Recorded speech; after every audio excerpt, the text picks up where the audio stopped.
I was standing at the altar in my grandmother's pearls and my mother's silk gloves, looking into the eyes of a man I barely knew, when I realized I was about to make the biggest mistake of my life. The organ was playing Pachelbel's canon. 300 guests were watching from mahogany pews decorated with white orchids that cost more than most people's monthly salary, and my father had just placed my trembling hand in the groom's manicured one. The cathedral smelled of expensive perfume and old money. And everyone was smiling at what they thought was the perfect society wedding. That's when I did something that shocked everyone in that cathedral, including myself. I lifted my wedding dress, kicked off my satin heels that had been dyed to match my bouquet, and ran. I ran like my life depended on it, because in a way, it did. My name is Elizabeth, and I'm 78 years old now. I've lived through decades of joy, heartbreak, triumph, and loss. Through the civil rights movement and women's liberation. Through disco and punk rock. Through the rise of the internet, and the changing of centuries. But that day in 1965 remains as vivid in my memory, as if it happened yesterday. Crystal clear in every detail, from the way the morning light streamed through the stained glass windows to the horrified gasp that rose from the congregation when I turned my back on everything I'd been raised to want. People always ask me if I regret the choices I made. Especially the choice I made on what was supposed to be the happiest day of my life, according to my mother. They want to know if I ever wonder what would have happened if I'd stayed, if I'd gone through with the ceremony, if I'd chosen the safe path instead of the unknown one. But before I answer that question, let me ask you something that might make you uncomfortable.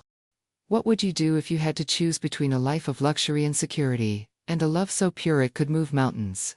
What would you do if following your heart meant losing everything you'd ever known?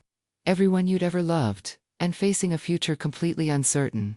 What would you do if the person you loved most in the world was willing to sacrifice everything for you? But society said they weren't good enough, weren't worthy, weren't from the right class, or family, or background. These aren't easy questions, and they don't have simple answers.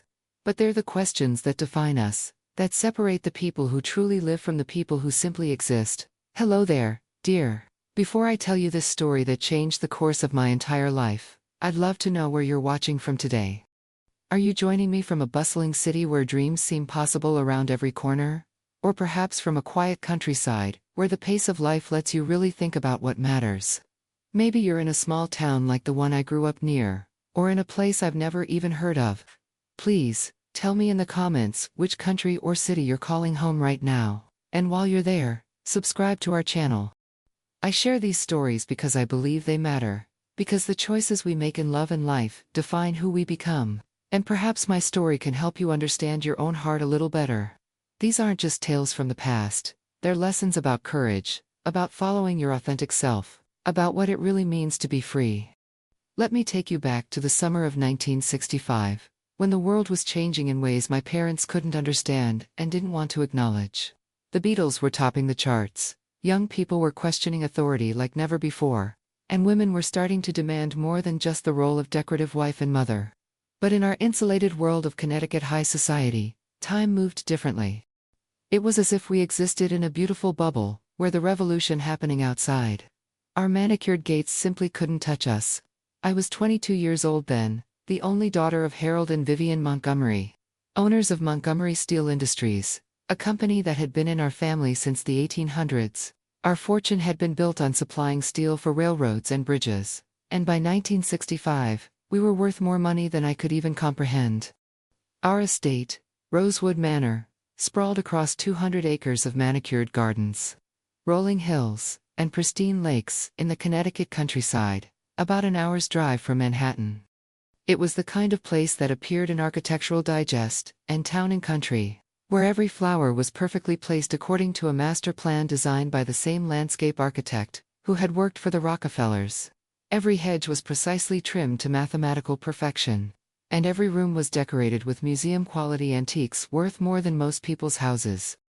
The mansion itself had 43 rooms, including a ballroom with crystal chandeliers, imported from Vienna, a library that held first-edition books I was never allowed to touch, and a dining room that could seat 30 people for formal dinner parties. My bedroom alone was larger than many entire apartments, with floor-to-ceiling windows that overlooked the rose gardens, and a walk-in closet that my mother had stocked with clothes from Paris, Milan, and New York. I had gowns I'd never worn, jewelry I'd never had occasion to use, and shoes in every color imaginable, each pair costing more than most people made in a week. My life was planned out like those gardens, every detail carefully arranged by my parents, with military precision and unwavering determination. At 18, I'd had my debutante ball, a lavish affair that cost more than some people's weddings, and was attended by the cream of East Coast society. I'd worn a white Dior gown that had been featured in Vogue, and I'd curtsied to society, as if I were being presented to royalty. At 20, I was presented with a carefully curated selection of suitable young men from appropriate families, all of whom had been pre-approved by my parents, based on their bloodlines, bank accounts, and business connections. At 21, my parents had chosen my husband after what they called extensive research, but what amounted to little more than comparing financial portfolios and social standings. And at 22, I was 3 weeks away from marrying Charles Wellington III, heir to the Wellington banking fortune, and everything my parents had ever dreamed of in a son-in-law. Charles was everything my parents wanted, and everything I'd been trained to appreciate in a husband. He was 35 years old, tall and handsome in that classical, patrician way that graced the society pages, well-educated at Harvard, where he'd been in the same eating club as my father, and wealthy beyond most people's imagination. The Wellington family had been in banking for 4 generations, and Charles was being groomed to take over as president of the family's financial empire. He owned homes in Connecticut, Manhattan, and the Hamptons, drove a silver Bentley that he treated with more affection than he'd ever shown me, and wore suits that were custom-made on Savile Row in London. On paper, he was absolutely perfect. He was also about as exciting as watching paint dry in slow motion. Our engagement had been announced in the society pages of the New York Times, Town and Country, and Harper's Bazaar, complete with professional photographs that made us look like we'd stepped out of a fairy tale. The wedding preparations had consumed our household for 8 months, turning Rosewood Manor into a command center for what my mother called the social event of the decade. Mother had hired Cornelius Vanderberg, the most expensive and sought-after wedding planner in New York, a man who had coordinated events for European royalty and Hollywood stars. She'd ordered flowers from 3 different countries because she wanted specific varieties that weren't available locally. Commissioned a dress from the House of Dior in Paris that required 3 fittings and cost more than most people made in a year, and planned a reception that would feed 400 guests with a menu that included Russian caviar, French champagne, and lobster flown in, fresh from Maine that morning. The guest list read like a who's who of American high society, business leaders, and political figures. Senators and congressmen were coming, along with the governors of 3 states, the mayor of New York City, and more millionaires than I could count.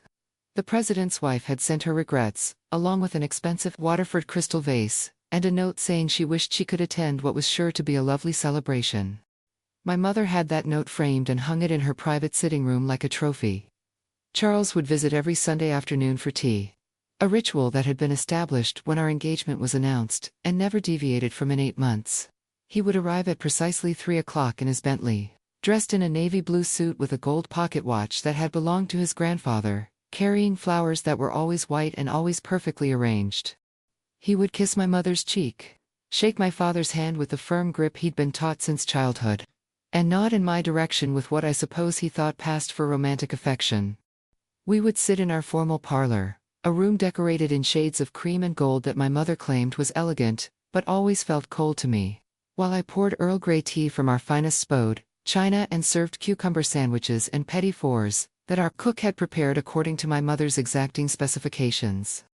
Charles and my father would discuss business for the majority of the visit, talking about stock prices and merger opportunities and political developments that might affect their investments. Occasionally, Charles would glance in my direction, and nod approvingly, as if I were a prized show horse he was considering purchasing, commenting on how well I looked, or how pleased he was with my behavior at the last social function we'd attended together. Our conversations, when we had them, were stilted and formal, centering around safe topics like the weather, his golf handicap at the country club, or the stock market performance. He would ask about my charity work, specifically the junior league activities my mother had signed me up for, and nod approvingly when I mentioned the upcoming fundraiser for the Children's Hospital or the art auction for the symphony. He never once asked me what I enjoyed reading, what I thought about the changes happening in the world around us, what made me laugh, or what I dreamed about when I was alone. To Charles, I wasn't a person with thoughts and feelings and desires of my own. I was an accessory, a beautiful and well-bred addition to his collection of fine things. The truth was, I felt like a bird in a golden cage, beautiful and pampered, and completely trapped. My days were scheduled down to the minute with activities that were supposed to prepare me for my role as Charles's wife and a pillar of society. I attended charity luncheons where wealthy women discussed fundraising strategies while eating delicate salads they barely touched. Played bridge with other society wives in training, who gossiped about people we all knew, and took lessons in being the perfect hostess from a woman my mother had hired specifically for that purpose. I could arrange flowers according to the most current European styles. Speak 3 languages well enough to make polite conversation at diplomatic functions. Play piano reasonably well though, never well enough to perform professionally. Discuss art and literature just enough to sound educated but not so much as to intimidate the men who would be my husband's business associates. Plan dinner parties for 50 people, and manage a household staff of 20 with appropriate authority but never harshness. I was being groomed to be the perfect accessory to Charles's success. A living doll who could be brought out for special occasions and admired for my beauty and breeding. But I had secrets, hidden desires that I kept buried deep inside like contraband. I loved to read adventure novels, hiding dog-eared copies of books about explorers and pioneers under my mattress like they were forbidden literature. I dreamed of traveling to exotic places not for shopping expeditions or cultural tours organized by travel agents, but to see how other people lived, to experience different cultures firsthand. To feel the sand of foreign beaches between my toes, and taste food I'd never heard of before. I wanted to dance to jazz music in smoky nightclubs, instead of just the formal waltzes I'd learned in cotillion classes. I wanted to laugh until my sides hurt, and my makeup ran, to have conversations that lasted until dawn about books and ideas, and dreams, to feel my heart race with excitement rather than the dull obligation that had become my constant companion. Late at night, when the house was quiet and everyone else was asleep, I would sit by my bedroom window, looking out over the gardens, and wondering if this was all there was to life. Was this beautiful, comfortable, predictable existence really what I was meant for? Was I supposed to spend the next 50 years attending the same social functions? Having the same polite conversations, living the same scheduled life day after day until I died? 3 weeks before the wedding, as I sat in my room, on a particularly beautiful June morning, surrounded by gift boxes that needed to be catalogued, and thank you cards I needed to write in my perfect Palmer method penmanship, I heard something that stopped me in my tracks. It was laughter, but not the measured, appropriate laughter I was used to hearing at Rosewood Manor. This was real, genuine laughter that seemed to bubble up from pure joy, the kind of uninhibited happiness I hadn't heard since I was a child. Curious and desperate for any distraction from the thank you cards that seemed to multiply every time I looked at them, I walked to my bedroom window and looked down at the gardens below. That's when I saw him for the first time, and in that moment, everything changed. He was working in my mother's prized rose garden, the one she spent hours planning and tending with the head gardener.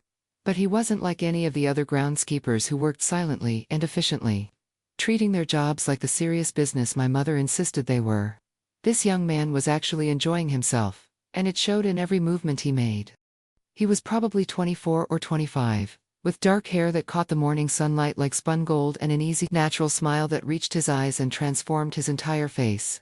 He was talking to the roses as he pruned them, carrying on an actual conversation as if they were old friends. And I could swear the flowers were listening, leaning toward him as if they understood every word. There was something about the way he moved that was completely different from anyone I'd ever encountered in my world. He was confident without being arrogant, graceful without being affected, and there was a natural ease to everything he did that made it seem like he belonged exactly where he was. When he reached for a particularly high branch, stretching up on his toes, I could see the muscles in his back, moving under his worn work shirt, and there was something about his unconscious physicality that made my breath catch in my throat. As I watched, mesmerized by this glimpse into a world I'd never seen before, he started whistling a tune I recognized from the radio. Something popular and upbeat that would have made my mother faint with horror if she'd heard it drifting through her formal gardens. But somehow, in that moment, with the morning sun streaming through the leaves, and the birds singing in harmony, it seemed absolutely perfect. The melody seemed to bring the entire garden to life, in a way I'd never noticed before. The birds really did seem to be singing along. and even the usually stern-looking stone cherubs that dotted the pathways appeared to be smiling. I found myself smiling too, really smiling, for the first time in weeks. Not the polite, practiced smile I'd been trained to wear in public, but a genuine expression of joy that came from somewhere deep inside me that I'd almost forgotten existed. Who was this person who could find such happiness in pruning roses? And why did watching him make me feel more alive than I had felt in years? As if he could sense me watching, he suddenly looked up toward my window. For just a moment, our eyes met across the distance of the garden, and I felt something electric pass between us, something I'd never experienced before, and couldn't name. Then, embarrassed to be caught staring, I quickly stepped back from the window, my heart pounding like I'd been running, but the damage was done. In that brief moment, that stranger in the garden had awakened something in me that I didn't even know had been sleeping. And for the first time since my engagement had been announced, I found myself wondering what it would be like to know someone who could laugh like that. Who could find joy in simple things, who could make even the most ordinary moments feel magical. I had no idea that this chance encounter would change everything. That the young man in the garden would become the center of a love story that would cost me everything I'd ever known, and give me everything I'd never dared to dream of. That evening at dinner, Charles arrived precisely at 7 o'clock, as he always did. His timing so exact you could set your watch by it. He stepped out of his silver Bentley wearing his navy blue suit, with the subtle pinstripe, a gold tie pin, that had belonged to his father, and carrying a bouquet of white orchids that had probably been ordered from the most expensive florist in Hartford. The orchids were beautiful, certainly, but they were also cold, and perfect, and completely without fragrance, just like everything else Charles brought into my life. He performed his usual ritual of kissing my mother's cheek with practiced precision, shaking my father's hand, with the firm grip that had been drilled into him since childhood, and nodding in my direction, with what I suppose he thought was romantic affection, but felt more like acknowledgement of a business asset. We made our way to the dining room, where our cook, Mrs. Patterson, had prepared Charles's favorite meal of roast beef, Yorkshire pudding, and roasted vegetables. The same menu she served every Sunday because Charles didn't like surprises or variations in his routine. The dining room at Rosewood Manor could seat 30 people comfortably. With its gleaming mahogany table that had been in my family for 3 generations, crystal chandeliers that threw rainbow patterns on the silk wallpaper, and oil paintings of stern-faced Montgomery ancestors, watching our every move from their heavy gold frames. But the 3 of us always sat clustered at one end, like actors on a stage that was far too large for the intimate play we were supposed to be performing. Charles dominated the conversation, as usual, his voice carrying the confident tone of someone who had never been contradicted or challenged in any meaningful way. He was particularly animated tonight, discussing a merger his bank was orchestrating between 2 railroad companies, explaining in tedious detail how the consolidation would benefit both families' investment portfolios and strengthen their position in what he called the transportation sector. My father nodded approvingly, while cutting his roast beef into precise, equal squares, occasionally asking questions about stock valuations and dividend projections that showed his intimate knowledge of the business world. Charles inhabited the beauty of this particular deal, Charles was saying, gesturing with his fork in a way that would have horrified his etiquette instructors if they could see him, is that it eliminates redundancy, while maximizing efficiency. 2 smaller companies becoming one larger, more profitable entity. It's simply good business sense. I found myself only half listening to the familiar rhetoric about profit margins and market consolidation. Instead, I was staring out the tall windows toward the gardens, where the evening light was painting everything in shades of gold and amber. I kept thinking about the young man I'd seen that morning, wondering if he was still out there somewhere. Perhaps walking home, after finishing his work for the day. Maybe stopping to appreciate the way the setting sun made the flowers glow like tiny lanterns. Elizabeth seems particularly distracted tonight, Charles observed, his tone carrying the slightest hint of disapproval that made me realize he'd probably been speaking directly to me for several minutes without receiving a response. I do hope the wedding preparations aren't becoming too overwhelming for you, darling. Mother has mentioned several times that she would be more than happy to take over any details. That might be proving too taxing for someone with your limited experience in managing large social events. The suggestion that I couldn't handle my own wedding preparations stung, but not nearly as much as the casual way he dismissed my capabilities. Charles's mother, Margaret Wellington, was a formidable woman who could freeze champagne with a single disapproving glance, and who had never made any secret of her belief that her precious son was marrying beneath his station despite my family's considerable wealth. The thought of her taking control of any aspect of my life made my stomach turn, and my jaw clench with suppressed frustration. "Oh no, Charles, I'm perfectly fine," I replied, forcing my voice to sound light and unbothered, while internally screaming at his patronizing tone. "Just admiring Mother's roses through the window. They're particularly beautiful this year, don't you think? The colors seem more vibrant than I remember from previous seasons." "Yes, well, we did hire a new gardener this spring," Mother said with a dismissive wave of her perfectly manicured hand, as if the improvement in her beloved gardens was simply a happy accident, rather than the result of someone's skill and dedication. "Young Patterson's boy took over after his father's unfortunate accident. We kept the son on out of Christian charity, really. The boy needed the work, and we've always prided ourselves on taking care of our people." Patterson. So that was his family name. The mysterious young man who had made me smile had a name, a history, a story that was suddenly, desperately important to me in ways I couldn't explain or justify. What kind of accident? I found myself asking, leaning forward slightly in my chair, with an interest that probably seemed inappropriate for polite dinner conversation. Father cleared his throat in the way he always did when discussing unpleasant topics that might upset the carefully maintained atmosphere of genteel comfort that surrounded our lives. "Robert Patterson fell from a ladder while trimming the oak trees last winter. Terrible thing, really. Broke his back in 3 places, and damaged his spine so severely, the doctors say he'll never walk again. Poor fellow went from being one of our most reliable groundskeepers to being completely dependent on his family for everything. The boy Thomas has been supporting his parents and younger sister ever since, working double shifts and taking on extra responsibilities to keep food on their table." Something twisted painfully in my chest at this news. A combination of sympathy and admiration that caught me completely off guard. Here I was, sitting in a dining room that cost more to furnish than most people would see in a lifetime, worrying about choosing between 3 different shades of ivory for wedding napkins, and writing thank you notes for gifts I didn't need or want, while this young man named Thomas was carrying the weight of his family's entire survival on his shoulders.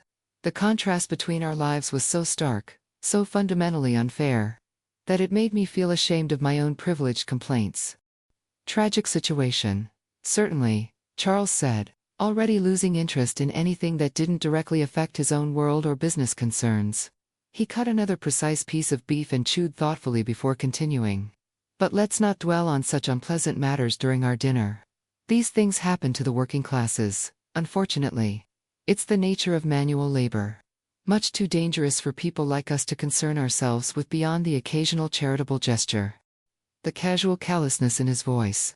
The way he dismissed Thomas's family tragedy as simply the natural consequence of being born into the wrong social class made me want to throw my crystal water glass at his perfectly groomed head.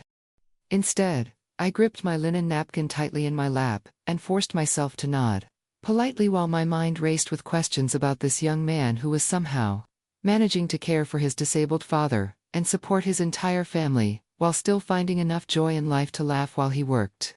"But enough about the staff," Charles continued, apparently unaware of my internal turmoil. "Elizabeth, I've been meaning to discuss the altar arrangements with you. I met with Cornelius and the florist yesterday afternoon, and we've decided that we should go with all white flowers for the ceremony. White roses, white orchids, white lilies, perhaps some white peonies, if they're available. Much more elegant and sophisticated than those colorful mixed arrangements your mother initially suggested. We want everything to look refined and timeless, not like some gaudy garden party." The way he said "we've decided," when he clearly meant "I've decided," didn't escape my notice. Nor did the subtle criticism of my mother's taste in flowers. Everything about Charles's approach to our wedding reflected his approach to our entire relationship. He made the decisions. I was expected to agree, and look appropriately grateful for his superior judgment.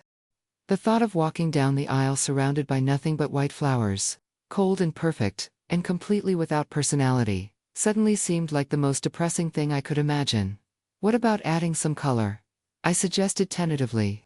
"Maybe some soft pastels, or even some greenery, to make everything look more natural and alive." Charles's expression tightened almost imperceptibly. the way it always did when I expressed an opinion that differed from his predetermined plans. "Darling, I think it's best to trust the professionals on this. Cornelius has coordinated weddings for some of the most prominent families in the country. He knows what looks appropriate for people in our position. Color can be so tricky, so easy to get wrong. White is classic, safe, elegant. It photographs beautifully, and will never look dated when we show the pictures to our children someday. Our children." The casual way he referred to the family we would supposedly create together, as if my participation in that process was simply assumed rather than discussed, made me feel like I was disappearing even further into the role he had designed for me. I tried to imagine what our children would look like, what kind of parents we would be, what kind of home we would create together, but every scenario I conjured felt hollow and lifeless, like a beautifully appointed museum, where no one actually lived. The rest of the dinner passed in a blur of business discussion and wedding logistics, with Charles and my father debating the merits of various investment strategies, while my mother and I were expected to listen attentively and occasionally nod our approval. By the time Charles finally departed at exactly 9:30 with his customary kiss on my cheek, and promised to call tomorrow, I felt more trapped and restless than I had in months. That night, I barely slept, tossing and turning in my enormous four-poster bed, while my mind raced with thoughts I couldn't organize or understand. I kept thinking about the contrast between Charles's cold perfection and the warm, genuine laughter I'd heard from the garden that morning. I wondered what it would be like to have a conversation with someone who asked my opinion and actually cared about my answer. Someone who saw me as a person rather than a beautiful object to be acquired and displayed. The next morning, I woke earlier than usual, filled with a restless energy that I couldn't explain or ignore.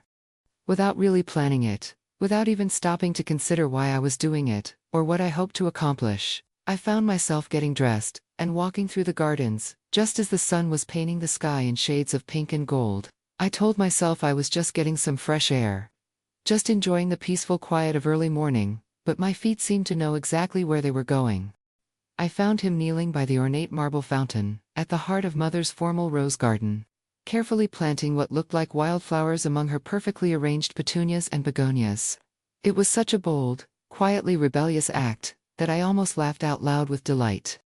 He was actually improving my mother's rigid, formal design by introducing elements of natural chaos and unpredictable beauty. And somehow it made the entire garden look more alive, more real, more like a place where actual living things might want to grow, rather than simply exist for display purposes. He looked up at the sound of my footsteps on the gravel path, and I got my first real, close look at his face. He had the most extraordinary eyes I'd ever seen, green like the deep, mysterious part of an ancient forest, with flecks of gold that caught the early morning light. When he smiled, which he did immediately upon seeing me, tiny lines crinkled at the corners of those remarkable eyes, as if he'd spent his whole life finding things to be genuinely happy about, despite whatever hardships he'd faced. There was dirt on his left cheek, and his clothes were obviously worn from hard use. But they were clean and well cared for, and something about him seemed more real, more authentic, more present than anything or anyone in my carefully constructed world. "Good morning, miss," he said, starting to scramble to his feet quickly with the automatic deference that had probably been drilled into him since childhood, when dealing with the family that employed him. "Please, don't get up on my account," I said, surprised by how nervous and breathless I sounded, as if I'd been running, instead of simply walking across the garden. "I was just taking a morning walk, and admiring your work. Those wildflowers are absolutely beautiful. They make everything look so much more natural and alive." He glanced down at the small flowers he'd been planting with a slightly guilty expression, as if he'd been caught doing something he knew he probably shouldn't have been doing but couldn't quite bring himself to regret. "I hope you don't mind that I took some liberties with your mother's design. I know Mrs. Montgomery prefers everything very formal, very structured and controlled. But I thought these little beauties deserved a chance to show what they could do. They're much tougher than they look, and they bring the butterflies and bees, which helps everything else grow better too." As if summoned by his words, a bright yellow butterfly landed delicately on one of the wildflowers he'd just planted, its wings opening and closing slowly as it fed. I laughed, a real laugh that bubbled up from somewhere deep inside me, that I'd almost forgotten existed. The kind of spontaneous joy that had been trained out of me over years of deportment classes and social conditioning. "It's like you speak their language," I said, still marveling at the perfect timing of the butterfly's appearance. Like you understand what they need in ways that go beyond just technical gardening knowledge. My father used to say that every living thing has something important to teach us. If we're willing to pay attention and listen with more than just our ears, he said, his voice growing softer and more thoughtful. Plants are honest in ways that people sometimes aren't. They show you exactly what they need to thrive. And they never pretend to be something they're not just to impress someone or fit in where they don't belong. There was something in the way he said it, some deeper meaning beneath the surface of his words, that made me think he wasn't just talking about plants and gardening. I found myself studying his face, wondering what he saw when he looked at me. Whether he could see through all the careful grooming and expensive clothes, to whatever was real and authentic underneath. Did he see the person I actually was, or just another pampered society girl who had never faced any real challenges or hardships? I'm Thomas, by the way. Thomas Patterson. He wiped his hand carefully on his work pants before extending it to me with a gesture that was somehow both respectful and completely natural. Without any of the calculated formality I was used to from the men in my social circle. Elizabeth Montgomery, I replied, taking his hand and feeling the warmth and slight roughness of skin that had been shaped by honest work. His handshake was firm and genuine, nothing like Charles's practiced grip that always felt like he was performing a business transaction rather than making human contact. I know who you are, Miss Montgomery. Everyone who works here knows who you are. His smile was warm and genuine. Without any of the calculating assessment I was used to seeing when people looked at me and mentally catalogued my family's wealth and social position. Congratulations on your engagement, by the way. The whole staff has been talking about the wedding preparations. It sounds like it's going to be quite an event. The mention of my engagement felt like cold water being thrown over the warm, golden moment we'd been sharing. The enormous diamond ring on my finger suddenly felt heavy and foreign, like a shackle I'd forgotten I was wearing. Thank you, I said automatically, though the words felt strange and hollow in my mouth. That's quite a remarkable ring, he observed, nodding toward the massive stone that caught the morning light and threw rainbows across my hand. It must have quite a history behind it. I looked down at the ring, this symbol of Charles's claim on me that I'd been wearing for 8 months but had never really examined closely. Yes, it belonged to his grandmother, and his great-grandmother before that. It's very old, very valuable. Charles says it's been appraised at more than most people make in 5 years. I paused, then found myself adding quietly, almost without meaning to, it's also very cold. Thomas tilted his head slightly, studying me with those perceptive green eyes that seemed to see straight through to something I kept hidden even from myself. Cold. I mean, the metal gets cold, I said quickly, embarrassed by my honesty and the way it had revealed something I hadn't meant to share, in the mornings especially, and when the weather changes, it takes a long time to warm up against my skin. But something in his expression told me he understood exactly what I meant, that he'd heard the deeper meaning beneath my clumsy explanation. We stood there in a moment of perfect understanding, surrounded by the morning bird song and the sweet scent of honeysuckle that grew wild along the garden walls, and I felt more seen, more truly recognized than I had in my entire carefully orchestrated life.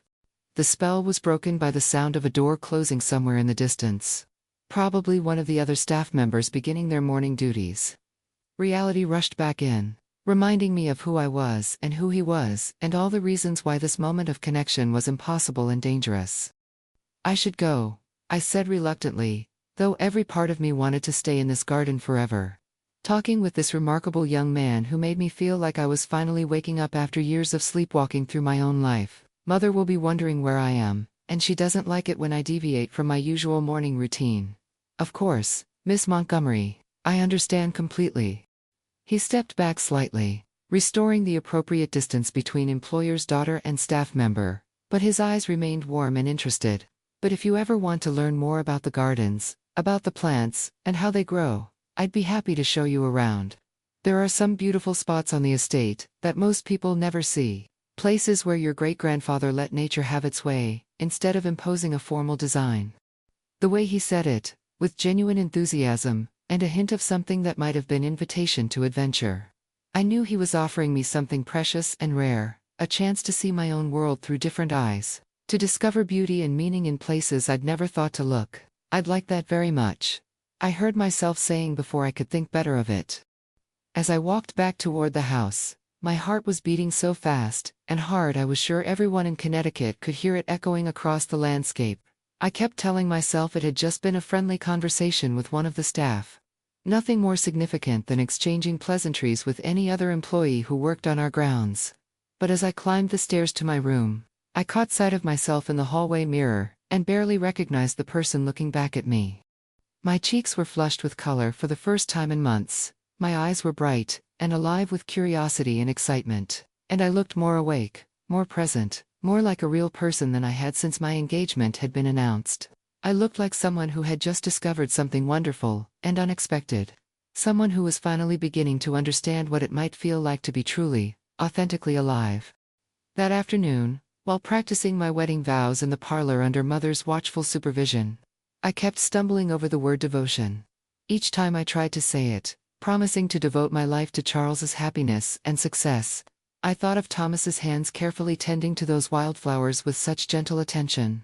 And I wondered what devotion really meant.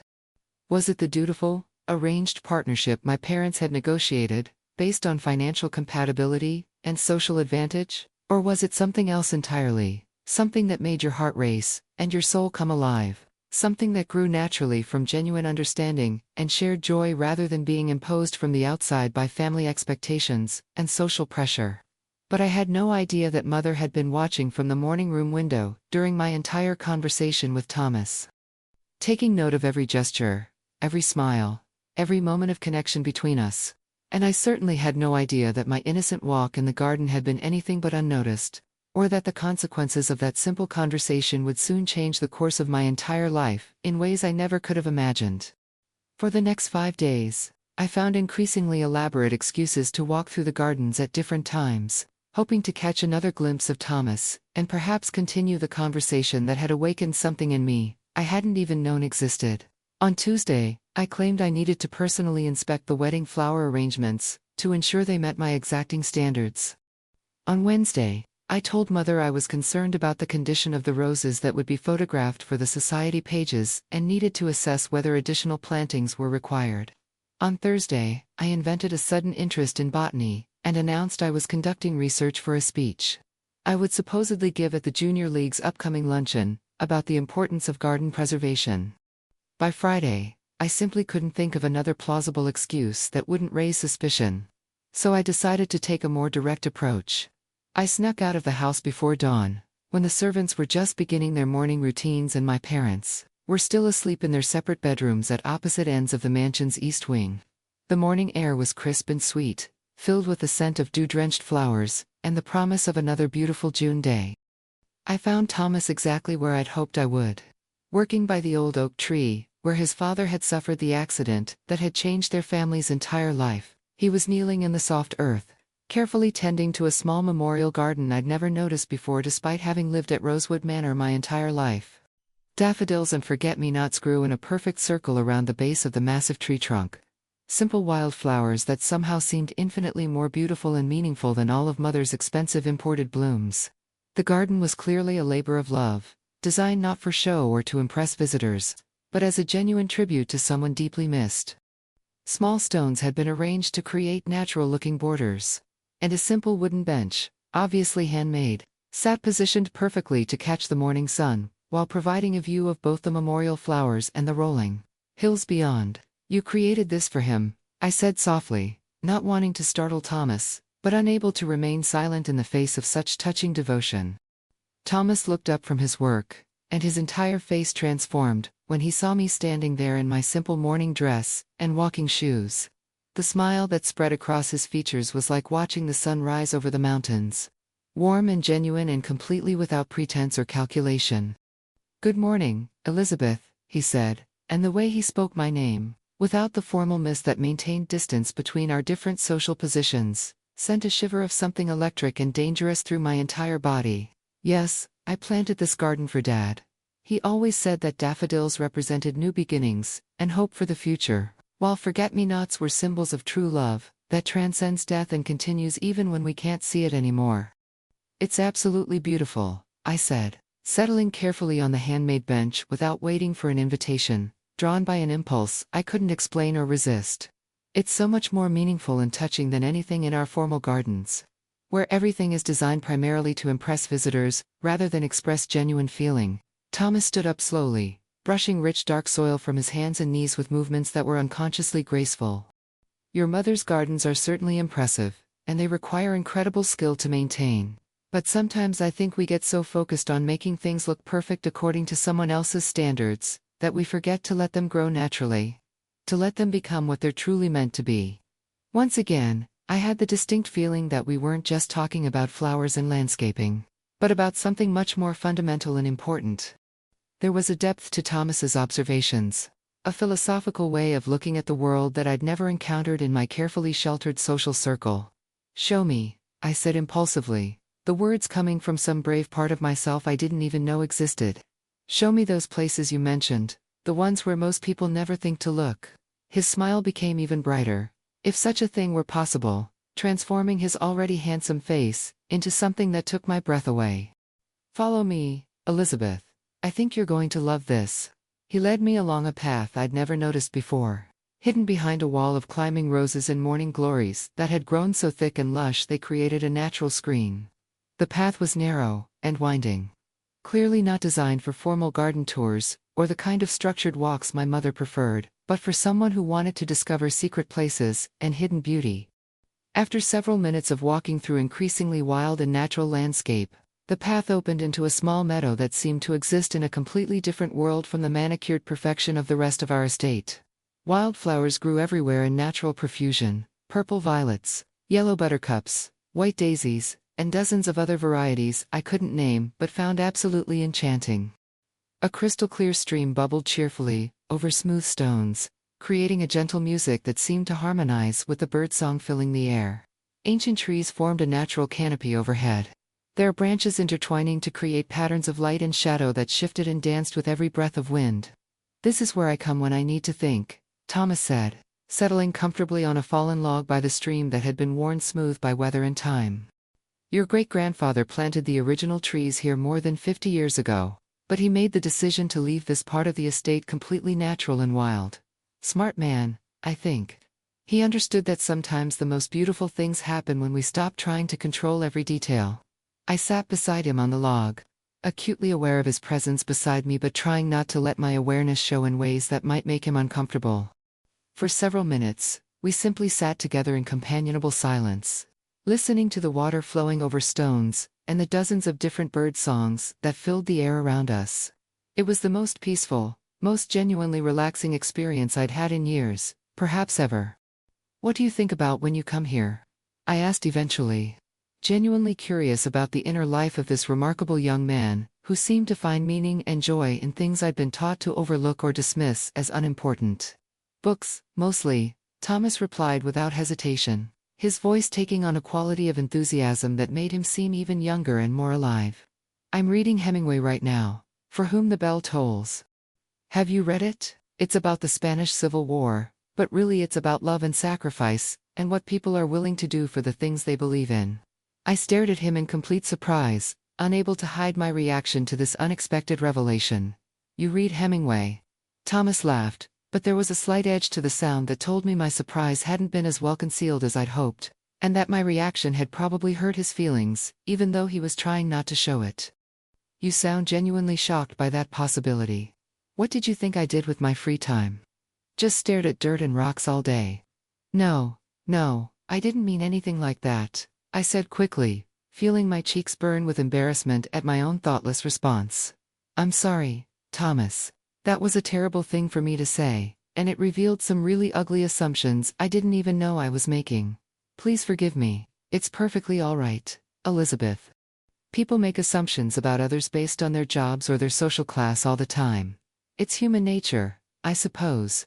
He picked up a smooth, flat stone from beside the stream and sent it skipping across a still pool of water, counting the bounces under his breath. "The truth is, I was supposed to go to college on a full academic scholarship before Dad's accident changed everything for our family. Had a choice between pursuing my own dreams and making sure my parents and little sister didn't end up homeless and hungry. Wasn't really much of a choice when you put it like that." The casual, matter-of-fact way he described sacrificing his entire future for his family's welfare. as if giving up his dreams was nothing more than a minor inconvenience, rather than a devastating loss. Made my chest ache with a combination of admiration and sorrow that was almost overwhelming. What were you planning to study? Literature and education. I wanted to become a teacher, maybe eventually a professor, if I was good enough and smart enough. I love the way words can create entire worlds, the way a really great writer can make you feel like you're living inside someone else's experience. His face lit up as he talked about his abandoned dreams, and I could see the passionate intellectual he would have become, if circumstances had been different. What about you, Elizabeth? What do you love? What makes you feel most alive and excited about life? The question caught me completely off guard, not because it was inappropriate or too personal, but because I realized that no one had ever asked me anything like it before. In my world, young women weren't expected to have personal passions or individual dreams that existed separately from their roles as daughters, wives, and mothers. We were supposed to find fulfillment through supporting the men in our lives and creating beautiful homes for our families. I honestly don't know how to answer that, I admitted quietly, feeling embarrassed by the realization. No one has ever asked me what I love before. I love reading too, though I have to hide most of the books I really enjoy because mother thinks they're inappropriate for young ladies. Adventure stories, mostly, about people who travel to exotic places and have experiences that would probably give my parents heart attacks. And I love music, but not the classical pieces I'm supposed to appreciate. I love jazz and blues, and the kind of music they play on the radio, that makes me want to dance, even though I don't really know how to do anything except formal ballroom steps. I paused, surprised by how good it felt to finally speak honestly about my interests and desires, then continued with growing confidence. I love the way rain sounds when it hits the windows during thunderstorms, and the smell of coffee brewing in the kitchen early in the morning, and the way the light looks different at sunset than it does at sunrise, and ... I stopped, suddenly shy about admitting the most important thing. And Thomas prompted gently, his green eyes encouraging me to continue. And I love talking to you, I said quietly, feeling vulnerable, but also strangely liberated by the admission. I can't remember the last time someone asked me what I thought about something and actually seemed interested in hearing my answer. You're not disappearing, Elizabeth, Thomas said with such conviction and intensity that I found myself believing him, despite all evidence to the contrary. You're just buried under all their expectations and rules about who you're supposed to be. But the real you is still there, still alive underneath all of that. I can see her when you smile, when you laugh, when you talk about the things you actually care about, instead of the things you're supposed to care about. The way he looked at me when he said those words made my heart stop completely for several seconds, then start beating again so fast I was sure he could hear it across the space between us. No one had ever really seen me before. Not the real me underneath all the careful grooming and social conditioning. But Thomas saw me, understood me, recognized something in me that I was only beginning to discover myself. From that morning forward, we met every day at dawn in the secret meadow. The meetings weren't planned or discussed in advance, we simply both seemed to understand that we would be there. That these stolen hours had become as necessary to both of us as breathing. Thomas would bring books to share, literary treasures he'd collected over the years, from used bookstores and library sales. And I would bring pastries and fruit stolen from the kitchen before the cook arrived, to begin preparing breakfast. We talked about everything and nothing, sharing thoughts and dreams and observations about life that I'd never been able to discuss with anyone else. Thomas told me about his childhood growing up in the small cottage at the edge of our property. How he'd learned everything he knew about plants and growing things by following his father around the estate, from the time he was old enough to walk. He described teaching himself French, from a book he'd found at a church rummage sale. His dream of someday traveling to Ireland, where his grandfather had been born. And his secret hope that he might still find a way to continue his education someday. Perhaps through correspondence courses, or night classes. I shared my own dreams, many of them voiced for the first time in my life. I told him about my fantasy of running away to Paris, to study art. Not because I had any particular talent, but because I wanted to be surrounded by beauty, and creativity, and people who valued artistic expression. I described my longing to see the world beyond Connecticut and New York, to experience different cultures and ways of living. To find out who I might become if I weren't constantly being told who I was supposed to be. You could do all of those things. Thomas said one morning after I'd described my dream of traveling through Europe with nothing but a backpack and a guidebook. There's nothing stopping you except your own fear of disappointing people who don't seem very interested in your happiness anyway. It's not that simple, I protested, though part of me desperately wanted to believe it could be. I have responsibilities, obligations. My parents have invested so much in my education and my preparation for marriage. I can't just throw all of that away to go chasing after impossible dreams. Who says they're impossible? And why are their dreams for your life more important than your own dreams for your life? The questions hung in the air between us like challenges I wasn't sure I was brave enough to accept. But spending time with Thomas was changing me in ways I was only beginning to understand. For the first time in my life, I was beginning to see myself as a separate person with valid desires and opinions, rather than simply as an extension of my family's expectations and social position. The contrast between my two worlds became more stark and painful with each passing day. When Charles visited on Sundays, I had to sit through endless conversations about business mergers and social obligations and which families would receive invitations to which exclusive events. After spending mornings talking with Thomas about Yeats and Frost, about dreams and philosophy, and what it meant to live an authentic life, listening to Charles discuss profit margins and stock dividends felt like being slowly smothered in expensive velvet. Charles never asked what I was thinking or feeling, never seemed curious about my inner life or personal interests. To him, I was a beautiful acquisition who would enhance his social standing and produce appropriately bred children to carry on the Wellington name. When he looked at me, I could practically see him mentally cataloging my value: good bloodline, proper education, sufficient dowry, acceptable appearance. I was a business investment, not a person he was excited to know and love and grow old with. Subscribe to our channel if these stories of love transcending social barriers touch your heart, because I believe that real connection sees past all the artificial divisions we create between ourselves and others. And tell me honestly, have you ever found yourself judging someone based on their job, their education, or their social background, only to discover later that they had depths and qualities you never would have imagined? Have you ever been surprised by finding wisdom and insight in unexpected places? I'd love to hear about your experiences in the comments. Because these moments of recognition and connection across different worlds are some of the most precious gifts life can offer us. But our secret meetings couldn't remain hidden forever. Especially not in a household where every detail was managed and observed. 3 weeks after our first conversation by the fountain, on a morning when the early summer heat was already promising another scorching day, Thomas looked particularly troubled when I arrived at our meadow.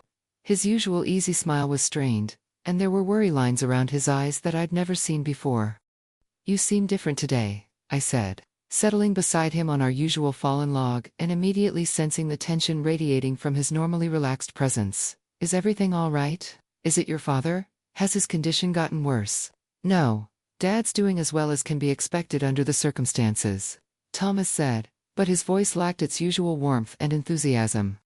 "Elizabeth, I've been thinking about your wedding, about what's going to happen in less than 2 weeks, and about whether I should tell you something that might change everything between us."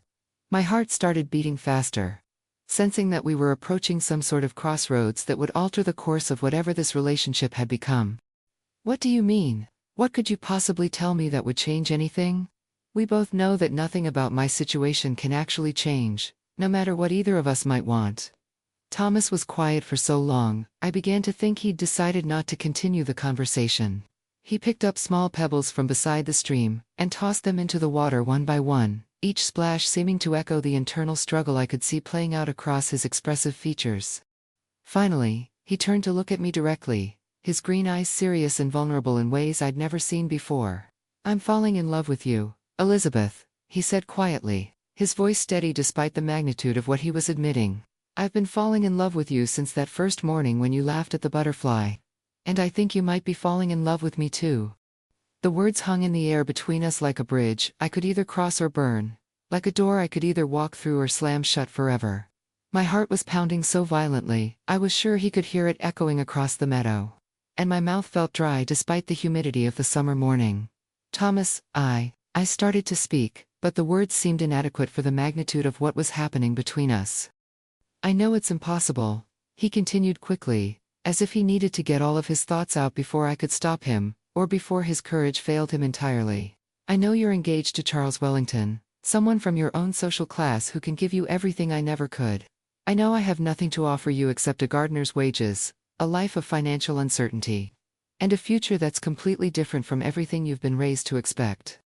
But I had to tell you the truth, because in less than 2 weeks, you'll be married to someone else. And I'll spend the rest of my life wondering what might have happened if I'd been brave enough to speak honestly about what I feel for you. I stared at this beautiful, honest, courageous man who had just risked everything by telling me the truth about his feelings, and I knew with absolute certainty that he was right about my own emotions. I was falling in love with him, had been falling since that first morning when he'd made me laugh, and feel genuinely alive for the first time in years. But admitting it out loud would change everything, would make real something that could only lead to heartbreak and impossible choices. Before I could find the courage to respond, we heard the unmistakable sound of footsteps approaching through the hidden path, someone walking quickly and purposefully toward our secret meeting place. We both froze, looking at each other with mutual terror, as we realized that someone had discovered our refuge. Someone was about to find us together, in circumstances that could only be interpreted as highly inappropriate and potentially scandalous. The footsteps were getting closer. Branches crackling and leaves rustling as our unknown visitor pushed through the natural barriers that had protected our privacy for weeks. In seconds, everything would change, all of our careful secrecy would be exposed, and the consequences would extend far beyond just the two of us to affect both of our families in ways we couldn't predict or control. Thomas reached for my hand instinctively, and I grasped his fingers tightly, both of us holding on to each other in this moment of connection before whatever was coming next would tear us apart forever. The footsteps belonged to Mrs. Henderson, our head housekeeper, who emerged from the path looking flustered and slightly out of breath. "Miss Elizabeth, thank goodness I found you. Your mother has been looking everywhere. The dress fitter is here for your final alterations." My heart was still racing from the fear of discovery, but I managed to compose myself. "Of course I'll be right there." I stood up, brushing leaves from my skirt, trying to look as if I'd simply been taking a morning walk. Mrs. Henderson's sharp eyes took in Thomas's presence, and I saw her expression shift slightly. She'd been with our family for 15 years, and had a talent for reading situations. "Mr. Patterson, I believe the head gardener was looking for you as well. Something about the arrangements for the wedding reception." "Yes, ma'am," Thomas replied respectfully, but I caught the way his jaw tightened at the reminder of what we were preparing for. As we walked back toward the house separately, I felt like I was leaving a piece of my heart in that meadow. Thomas hadn't gotten his answer to his declaration, and the weight of his words followed me like a shadow. The dress fitting was torture. As the seamstress pinned and tucked the elaborate silk gown, I stood like a mannequin while Mother fussed over every detail. "Pull the waist in another inch," she instructed. "Elizabeth, stand straighter. This dress cost more than most people's cars." In the three-way mirror, I looked like a beautiful doll. The dress was stunning, there was no denying that. But wearing it felt like putting on a costume for a role I didn't want to play. I kept thinking about Thomas's confession, about the way he'd looked at me when he said he was falling in love. "You seem distracted, darling," Mother observed. "Are you nervous about the wedding?" "It's perfectly natural. Every bride has doubts, do they?" I asked, meeting her eyes in the mirror. "Of course. Marriage is a big step. But Charles is perfect for you, Elizabeth. He'll provide for you beautifully, and your children will want for nothing." Children. The thought of having Charles's children, of raising them in the same gilded cage I'd grown up in, made me feel sick. What if I'm not ready? Mother's reflection smiled indulgently. "Nonsense. You're 22. If you wait much longer, people will start to talk. Besides, love grows over time. Your father and I barely knew each other when we married, and look how well that turned out." I looked at my parents' marriage, polite and comfortable, and completely devoid of passion, and wondered if that was really what I wanted for the next 50 years of my life. That evening, I couldn't concentrate on anything. Charles came for dinner as usual, and I found myself studying him with new eyes. He was handsome, certainly, and kind in his own distant way. He never raised his voice or treated the staff poorly. He would make a perfectly adequate husband for someone who wanted a perfectly adequate life. But when he laughed at one of Father's business jokes, it was a polite, measured sound that never seemed to reach his eyes. When he complimented the meal, it was with the same tone he might use to praise a good stock investment. And when he looked at me, I realized he saw exactly what my parents saw, a well-bred ornament to complement his success. "Elizabeth, you're particularly quiet tonight," Charles observed. "I do hope you're not coming down with something. We can't have you unwell for the wedding." "I'm fine," I assured him. "Just thinking." "About what?" "About us. About what we want from marriage." Charles looked slightly taken aback by the directness of the question. "What we want? Well, I suppose we want the same things any rational couple wants: a comfortable home, well-behaved children, respect in the community, security." "What about love?" He smiled indulgently. "Love is a luxury, my dear. Friendship and compatibility are much more reliable foundations for a marriage." After dinner, as Charles was leaving, he kissed my cheek in his usual perfunctory way. "Sleep well, darling. Only 10 days left until we make it official." 10 days. The countdown felt like a death sentence. I hardly slept that night, and was up before dawn again, drawn to the garden like a moth to flame. Thomas was already waiting in our meadow, and when he saw me, his whole face changed. "I wasn't sure you'd come," he said softly. "I almost didn't." I sat beside him, leaving more space between us than usual. "Thomas, what you said yesterday, ... I know it was unfair of me to tell you. I know it makes everything more complicated, it does." I looked at him, this man who had awakened something in me I didn't even know existed. "But I'm glad you said it." He turned to face me fully. "Are you? Because I need to tell you something too." I took a deep breath, knowing that once I said the words, there would be no taking them back. "I am falling in love with you. I think I started falling that first morning when I saw you laughing with the roses." The smile that spread across his face was like watching the sunrise. "Elizabeth." "But it doesn't change anything," I said quickly. "I'm still getting married in 10 days. I still have obligations, responsibilities." "What if you didn't?" "What do you mean?" "What if you chose differently? What if you chose love instead of obligation?" I laughed, but there was no humor in it. "And go where? Do what?" "Thomas, I don't know how to do anything except be a society wife. I can't cook or clean or earn money. I'd be completely useless in the real world." "You're not useless. You're intelligent, and kind, and stronger than you think." He reached for my hand, and I didn't pull away. "I could teach you what you need to know. We could figure it out together." "With what money?" "You're supporting your parents. I'd just be another burden." "You could never be a burden." His thumb traced across my knuckles, sending shivers up my arm. "Elizabeth, what if we ran away together?" The suggestion hung in the air between us, dangerous and tempting, and completely impossible. "Run away where?" "Anywhere. California, maybe. I have a cousin in San Francisco who owns a nursery. He's been asking me to come work for him for years. We could start fresh, where nobody knows us." For just a moment, I let myself imagine it. Picture myself in a small apartment somewhere, learning to cook dinner, while Thomas told me about his day. Picture us reading books together in the evenings, talking about everything and nothing. Picture waking up next to someone who truly saw me, truly loved me. "It's a beautiful dream," I whispered. "It doesn't have to be just a dream." I pulled my hand away gently. "Thomas, be realistic. I'd be giving up everything, my family, my inheritance, my entire world. And what if it didn't work? What if we got to California and realized we barely know each other? We know each other better than you and Charles do." He was right, and we both knew it.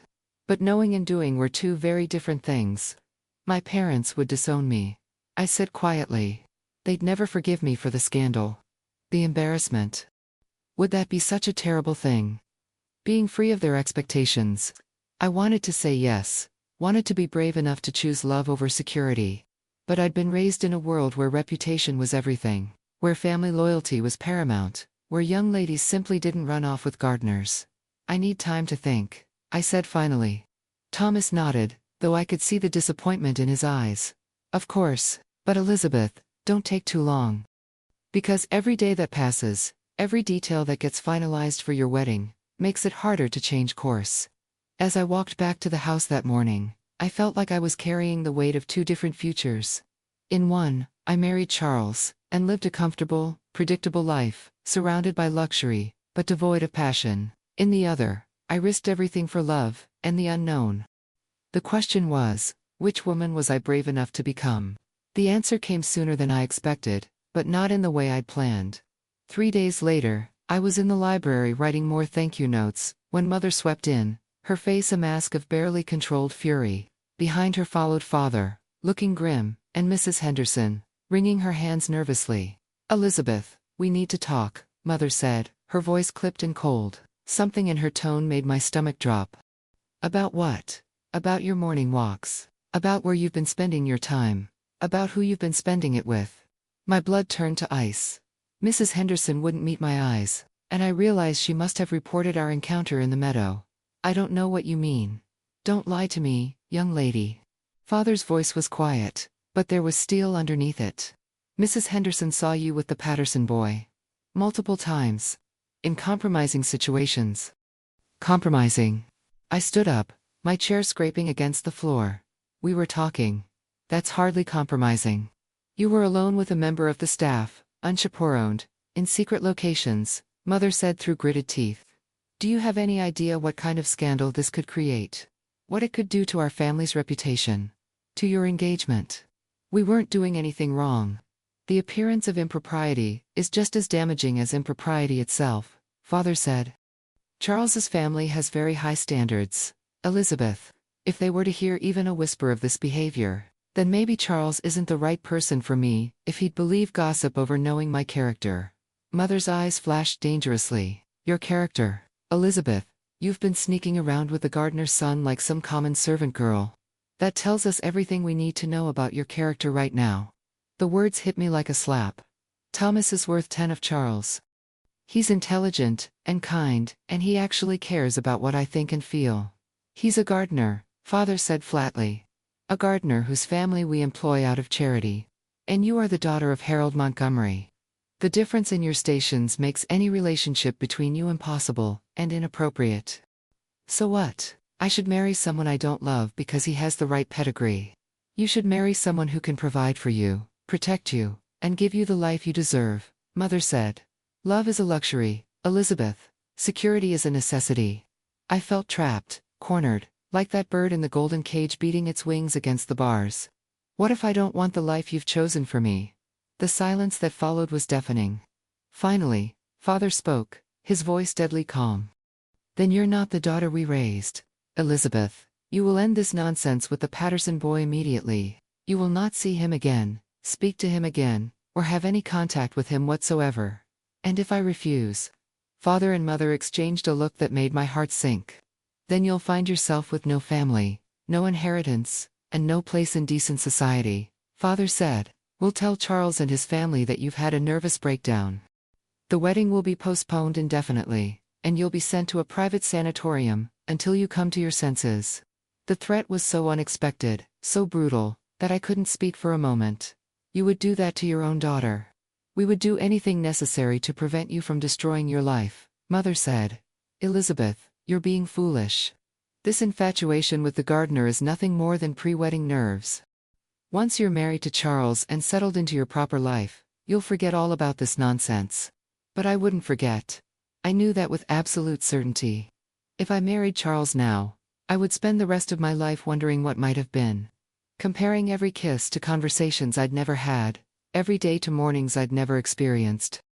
Subscribe to our channel for more stories about the courage it takes to follow your heart. Because sometimes the biggest risk is not taking one at all. And tell me, have you ever had to choose between safety and your deepest dreams? What gave you the courage to decide? I'd love to hear your thoughts in the comments. "I need time to think," I said finally. "You have until tomorrow morning," Father said. "You will give us your word that you'll end this inappropriate relationship, or we will take action to protect you from yourself." That afternoon, I felt like a prisoner in my own home. Mother had clearly instructed the staff to watch me, because everywhere I went, someone seemed to be nearby. When I tried to walk toward the gardens, Mrs. Henderson suddenly needed to discuss the linens in the hallway. When I headed toward the back door, one of the maids found urgent work in the kitchen that required my consultation. I was trapped, and Thomas had no way of knowing why I hadn't come to our meeting place. The thought of him waiting in the meadow, wondering if I'd decided against him, made my chest ache. That evening, Charles came to dinner, oblivious to the family drama that had unfolded. He was in particularly good spirits, talking excitedly about the honeymoon he'd planned. 2 weeks in Europe, visiting museums, and attending the opera. I've arranged for us to see La Traviata at the Paris Opera House, he said, beaming with pride. And we'll spend 3 days in Rome, touring the Vatican.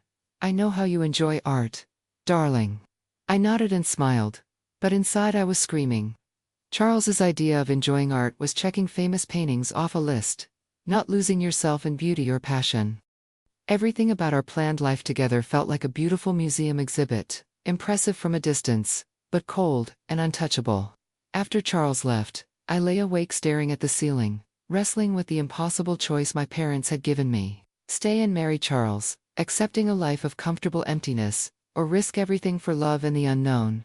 But as dawn approached, I realized my parents had made one crucial mistake. They'd assumed that the threat of losing everything would terrify me into submission. What they hadn't considered was that losing Thomas might be more frightening than losing everything else.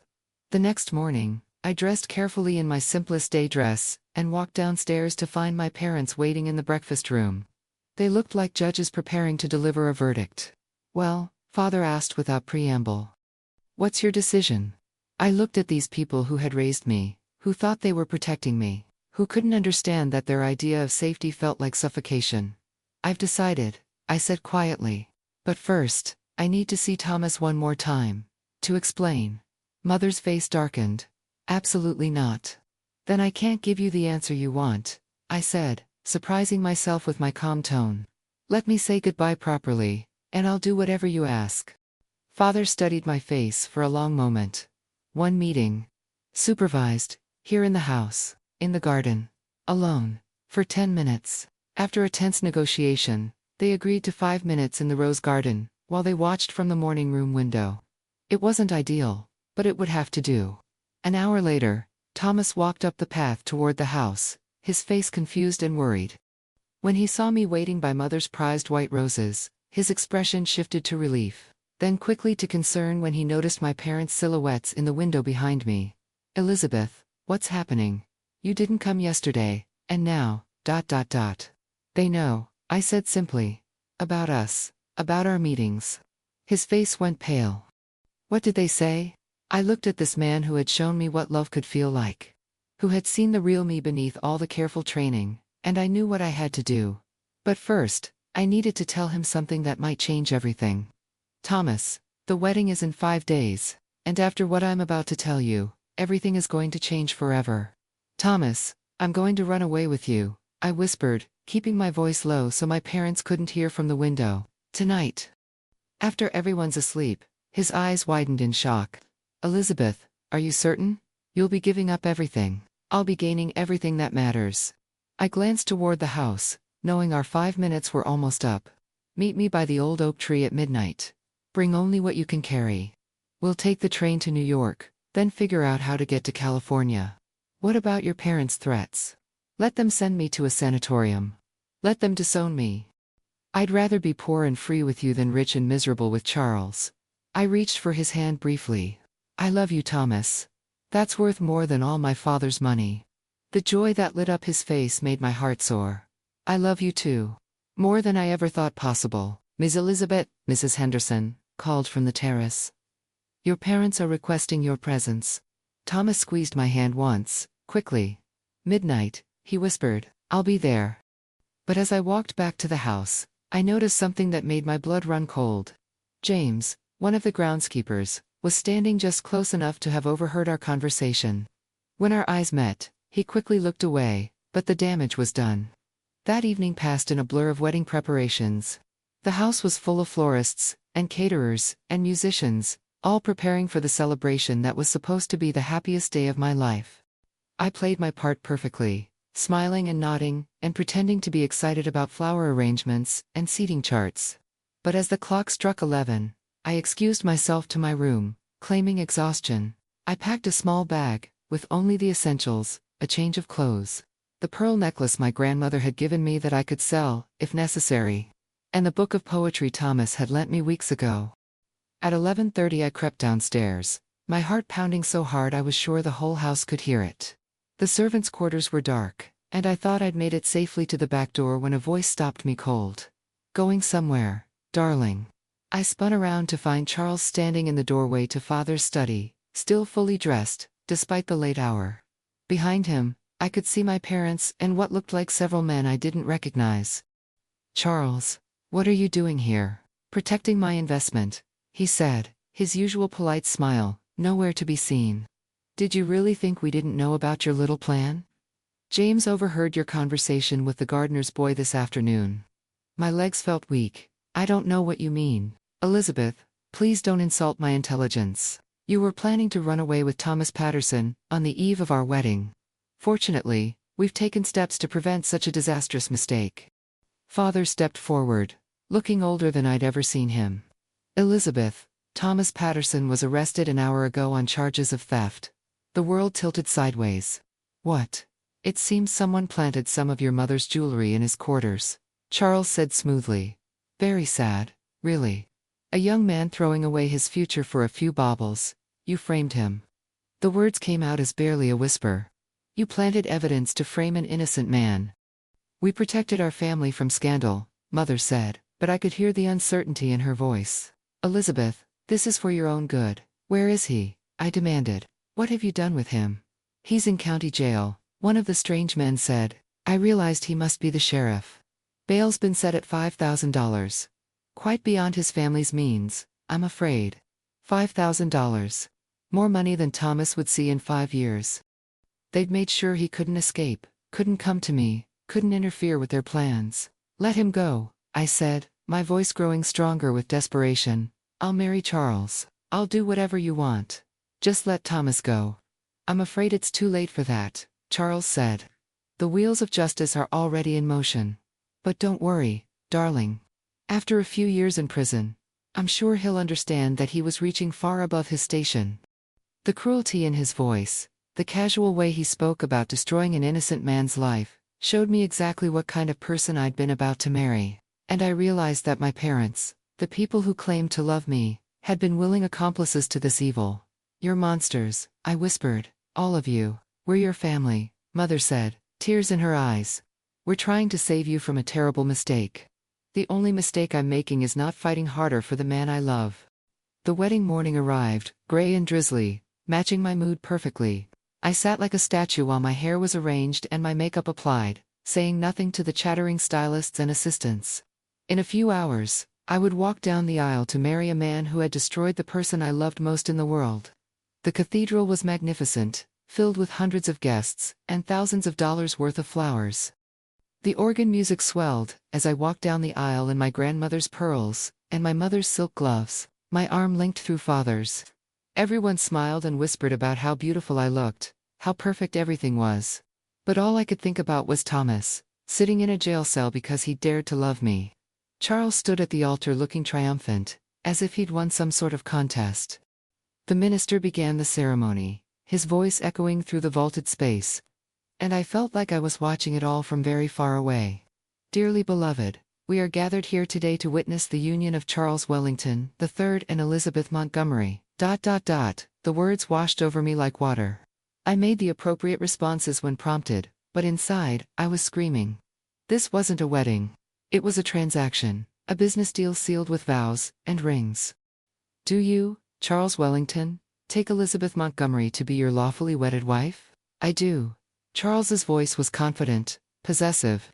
"And do you, Elizabeth Montgomery, take Charles Wellington to be your lawfully wedded husband?" The cathedral fell silent. Everyone was looking at me, waiting for the words that would seal my fate forever. I looked out at the sea of faces, all these people who thought they knew what was best for me, who thought love was less important than social standing. Then I thought about Thomas, about his honest green eyes and his gentle hands and his dreams of teaching children to love literature. I thought about the man who saw the real me, who made me laugh, who showed me what it felt like to be truly alive. I began, and my voice cracked. Charles squeezed my hand, probably thinking I was just nervous. The minister smiled encouragingly. My mother dabbed at her eyes with her handkerchief. "I can't," I whispered. The words seemed to echo off the cathedral walls. Charles's face went white, then red. "Elizabeth, I can't marry you, Charles. I'm sorry, but I can't." I pulled my hands free from his and stepped backward. "This is wrong. All of it. What you did to Thomas, what my parents are allowing, what I'm about to do. It's all wrong." The congregation erupted in shocked murmurs. My mother half rose from her seat in the front pew, her face a mask of horror. Father looked like he might have a heart attack. "Elizabeth, you're overwrought," Charles said, reaching for me. "It's just nerves. Everything will be fine." "No, it won't be fine. It will never be fine." I lifted the hem of my wedding dress and kicked off my satin shoes. "I won't marry a man who would destroy an innocent person to get what he wants. I won't live a lie for the rest of my life." And then I ran. I ran down the aisle in my stocking feet, past the shocked faces of 300 wedding guests, past my sobbing mother and furious father, past the expensive flowers and the elaborate decorations, out into the gray morning. But that wasn't the end of the story. In fact, it was just the beginning. I ran until my lungs burned and my feet were bleeding through my stockings, finally collapsing on a bench in the town square 3 blocks from the cathedral. My wedding dress was muddy and torn, my hair was falling out of its elaborate arrangement, and I was sobbing so hard I could barely breathe. But for the first time in months, I felt like myself. An elderly woman approached me cautiously, probably wondering why a bride was sitting alone in the town square looking like she'd escaped from somewhere. "Are you all right, dear?" "I think I am," I said, and realized I meant it. For the first time in a long time, I think I actually am. The next few hours were a blur of chaos. My parents arrived with Charles and half the wedding party, demanding I come to my senses and return to complete the ceremony. The guests could wait, they said. We could explain it away, as wedding nerves. But I refused to go back, refused to pretend that what Charles had done to Thomas was acceptable, refused to live a lie. By evening, I'd been officially disowned. Father had the locks changed at Rosewood Manor, and instructed the staff not to let me on the property. Mother sent one small bag of clothes through a lawyer, along with a note saying they hoped I would come to my senses before it was too late. But until then, I was no longer welcome in their home. Charles, meanwhile, was telling everyone who would listen that I'd had a nervous breakdown, that the strain of planning such an elaborate wedding had been too much for my delicate feminine constitution. Some people believed him. Others whispered that there must be another man involved, though they never guessed the truth about Thomas. I spent that first night in a boarding house near the train station, using the money from pawning my grandmother's pearl necklace. The room was tiny and shabby, with peeling wallpaper and a bed that creaked every time I moved, but it was mine. Nobody was telling me how to sit, or what to say, or who I should marry. The next morning, I went to the county jail to see Thomas. They almost didn't let me in. A disgraced former society girl wasn't exactly a respectable visitor, but I'd brought the sheriff's wife flowers from a street vendor, and complimented her dress until she agreed to give me 5 minutes. Thomas looked terrible. His face was bruised where someone had hit him, his clothes were torn, and there was a hollowness in his eyes that broke my heart. When he saw me, he actually stepped backward. "Elizabeth, you shouldn't be here. It'll only make things worse for you." "Things can't get much worse for me," I said, trying to keep my voice light. "I ran away from my own wedding yesterday. I'm officially the scandal of Connecticut." "You what?" His eyes widened in shock. "Elizabeth, no. You should have married Charles. You should have forgotten about me. I could never forget about you. And I could never marry a man who would destroy you to possess me." I gripped the bars between us, wishing I could touch his face. "Thomas, I'm going to get you out of here." "How?" "The bail is $5,000. I don't know yet, but I'll find a way." It took me 2 weeks, but I did find a way. I sold everything I owned of value, my engagement ring, my jewelry, even some of the expensive clothes Mother had sent. I took a job as a secretary in a law firm, working 16-hour days and living on bread and cheese to save every penny. And I wrote letters to every newspaper in 3 states, telling the truth about what had happened, about how the wealthy Montgomery and Wellington families had framed an innocent man to prevent a scandal. Most newspapers ignored me. But one young journalist from the Hartford Courant was intrigued by the story of the runaway bride and the framed gardener. He investigated, discovered the planted evidence, and exposed the whole corruption in a series of articles that made national news. The charges against Thomas were dropped, Charles's reputation was ruined, and my parents became the laughingstock of Connecticut society. It wasn't the justice I'd hoped for, but it was enough to free the man I love. Thomas was released on a cold Tuesday morning in November. I was waiting outside the jail with 2 train tickets to California, and a letter from his cousin in San Francisco, offering us both jobs at the nursery. Are you sure about this? He asked, as we boarded the train. We'll be starting over with nothing. No money, no connections, no safety net. We'll have each other, I said. That's not nothing. That's everything. The train ride to California took 4 days, and they were the happiest 4 days of my life up to that point. We talked for hours, watching the country roll past our window, planning our future. Thomas taught me card games, and I read him poetry. We shared sandwiches, and dreams, and gentle kisses, that made my heart race in ways Charles's formal pecks never had. San Francisco in 1965 was a city in transition, full of young people questioning old conventions and following their hearts instead of their parents' expectations. Thomas's cousin Michael welcomed us with open arms, and we found a small apartment above a flower shop in the Mission District.